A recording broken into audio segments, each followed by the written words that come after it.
Gyvenu aš Amerikos šiaurės štate, turiu toną pinigų, investavęs kelis milijardus į New York biržą, be rūpesčių babkės aš kalu.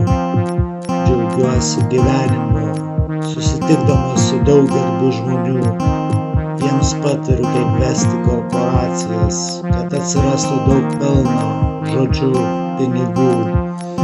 Skraidau aš po pasaulį privačiu lėktuvu, kad pamatyčiau, kaip gyvena oligarchai ir kitur. Mes tarėmės dėl pelno, karinių technologijų, kurias jie perka kaip pyragus iš štatų, ir mano pelnas auga kaip bulka ant mielių.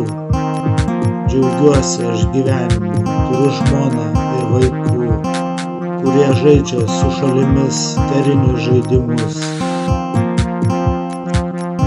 Užsuku aš į Miami Mar-a-Lago pakalbėti su Trumpu, kaip geriau prijungt Kanadą vėlgi prie štatų, kad viskas būtų peace, be karo ir be šovinių. Tada mano turtas padvigubėtų ir dar laimingesnis aš gyvenčiau po saulėtų dangum.